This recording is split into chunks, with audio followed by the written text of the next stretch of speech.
me from my enemies. Because the water no get the end. Mo dúpẹ́ pé mo rí àánú gbà, torí kìí ṣe gbogbo ènìyàn ló rí àánú gbà. Mo dúpẹ́ pé mo rí àánú gbà o. Mo dúpẹ́ pé mo rí àánú gbà, torí kìí ṣe gbogbo ènìyàn ló rí àánú gbà o. Hello everyone, you are welcome to my YouTube channel. How are you guys doing? Compliment of the season. You are welcome to my YouTube channel. My name is Stella. Hello. If this is your first time of seeing me, hello, you are highly welcome to this family. What do I want to say today? What do I have to say today? Should I put it like a question? Should we always wait for God to fight for us? Okay, let me say it like this. Should we always wait for God to come and fight for us in any situation? Okay, let me bring it down. You know, we come across things in life. Of course, it's God that's going to fight our battle. Man have no power of his own to fight. It's God that's going to fight for us. But should we always wait for God to come down? Like, I don't know how to put it. God is not going to come down. Okay, I will try to break it down. Like I said, in life, we come across things, and most especially, let me quickly say this before I forget. As a Christian or as a believer, once you say you are a Christian or you are a believer, no matter what is happening in your life or no matter what is coming after you, people believe that you just have to sit and say, God is going to come down to fight for me. Like they will say, leave it for God. No matter what happens to you, no matter what anyone does to you, no matter what is at stake, they will say, leave it for God. Now God get fight. Leave it for God. It is God that will fight your battle. That's what I'm asking. It's not every battle you live for God. There are some times it's God that's still going to fight that battle, but there are some times you have to stand up. You have to rise. If you don't rise, God is not going to fight for you. You have to stand up. That's when God will now finish the fight for you.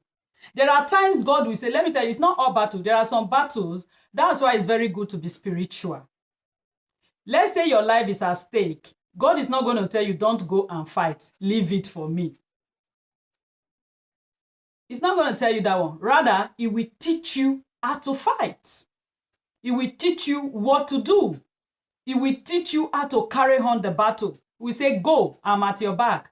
For instance, let's use Moses as an example. If you look at Moses in the Bible, when I think it's the Amalekite in the book of, I think, Exodus 17, I guess, somewhere there, when the Amalekite was after them, what did God say to Moses? He said, Moses, stand up, go for this fight. And Moses called Joshua. I said, Joshua, oh yeah, pick some of the people, let's go. They didn't say, they are killing us. The Amalekites, they are deleting us. Let's wait. God will come and do it like the way he brought Manoah in the desert. Don't worry, he will still do it. God will silently delete those people for us. No. God said, Moses, move, go and fight. I will finish the battle for you. What about David? The same Amalekites again, I guess, in the book of 1 Samuel 30, I guess, somewhere there. The same Amalekites, when they also came, collected David's wives, the children, what did David did? David sat back and said, God is going to fight for us. Don't worry, God will go for the battle and he will bring those children and the wife for us. No! David went to God. He said, should I pursue? Am I going to overtake? Like I said, that's why you have to be spiritual, to know when to mellow and to know when to fight. David went to God and God said, David, pursue. They cannot collect your wife and children and you are here saying should I pursue them, you will overtake. Go after these people that collected your wife and children. Pursue. For sure, you are going to overtake. You know, it's not hard battle. You live. There are some battle you live for God. Like, okay, people will say, most people, not all, I have to be careful. Most people will say, these are Old Testament. Jesus Christ have come. Jesus Christ said in the book of Matthew, I guess, Matthew 5, somewhere 39 there, Jesus Christ said, if somebody slap you here, give the person the other side to slap. Yes. If somebody slap you here, give the person the other side to slap. There are some slap that you cannot give the other person. Okay, let's say you have 2 children. God forbid, somebody delete one. Are you going to give the second one to the person to delete? You will fight. These are the type of fight you don't live for. Say, okay, God will come and judge. Before God, if you want to fight, God will say, take a move. Of course, the child is not going to come back, but you will get justice. You must not sit back and say, okay, God said, Jesus Christ have come and said, not tooth for tooth. If somebody slap you here, give the person the other side to slap. Satan will delete you if you believe in that. If you believe in that, Satan will, in fact, he will come, he will finish you because you will always wait for, No, it's not like that. There are some fights. You just have to ask God how to fight. Of course, God will give you victory. And not all slap, they slap you here, you say, give the person the other one. No, that's not what Jesus Christ meant. He's talking about normal persecution, normal hate, normal this. Yeah, somebody wants your shirt, give him the coat. Somebody persecute you, somebody. These are the things. I'm not a Bible scholar. I didn't go to theology school. If you know it better, please leave your comment in the comment section below. Let's interact. So that's just it. And what I want to say again, this Old Testament that we are sometimes condemning, don't forget. So let's see what the book of 2 Timothy 3:16, what he said. All scriptures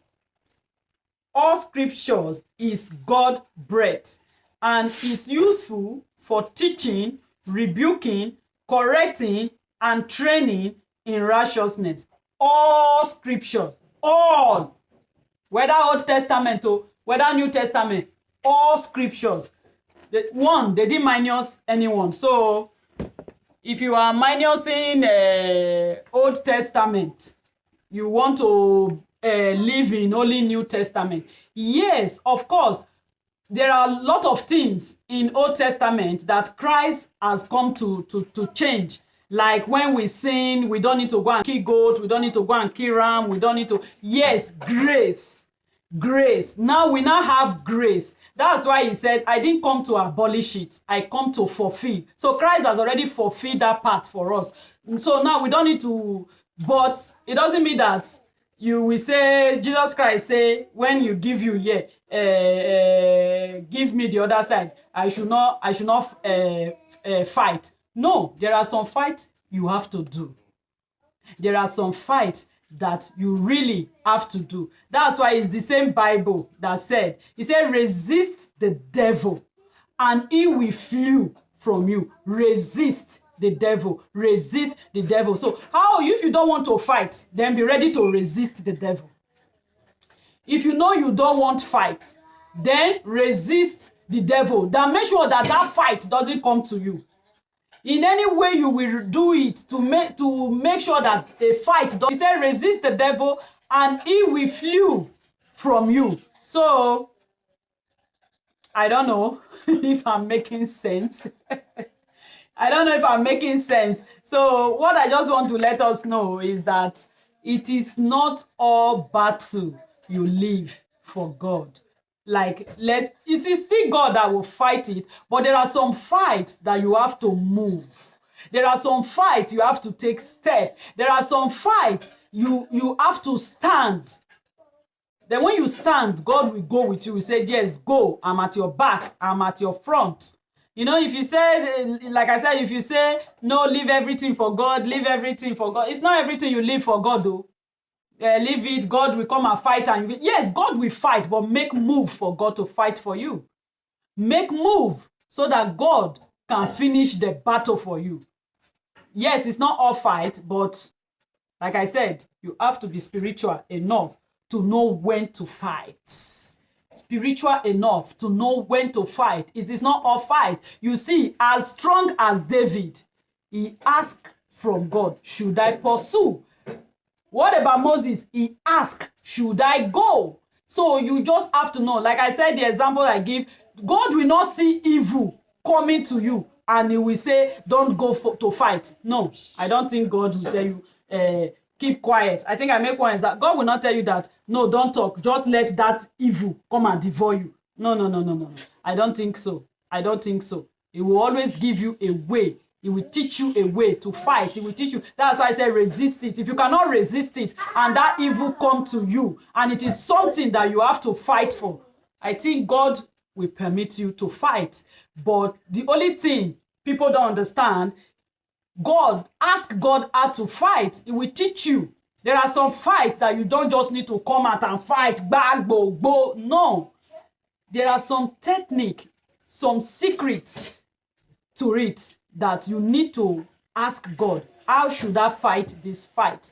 That's when you get victory. So sometimes you will be fighting silently, but you understand, depends on how God said fight. You know, that's how you will fight, and God will give you victory. So I'm not a Bible scholar. I'm not a pastor. I didn't go to theology school.